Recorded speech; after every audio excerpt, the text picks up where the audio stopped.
আবার ফিরে এলাম নতুন একটি মিনি ব্লগ নিয়ে। ছেলেদের আবদারে আজকে বাড়িতে বানিয়ে ফেললাম চিকেন মেয়োনিজ পিৎজা। চিকেনটাকে ছোট ছোট করে কেটে তার মধ্যে আদা রসুন পেস্ট, চিলি ফ্লেক্স, অরিগ্যানো, নুন আর ভিনিগার দিয়ে ম্যারিনেট করে রেখে দিলাম।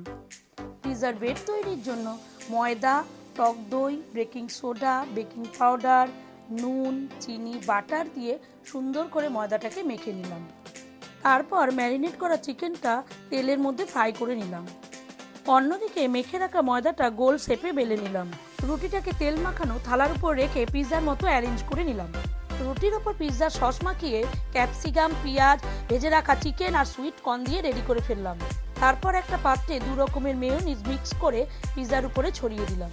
সবশেষে চিজ আর অরিগ্যানো দিয়ে বেক করতে বসিয়ে দিলাম। 40 মিনিট পর পিৎজা তৈরি হয়ে যাওয়ায় এক এক করে সবাইকে পরিবেশন করুন। আবার দেখা হচ্ছে আপনাদের সঙ্গে পরবর্তী ভিডিওতে। ভিডিওটি ভালো লাগলে লাইক, শেয়ার, সাবস্ক্রাইব করে দেবেন।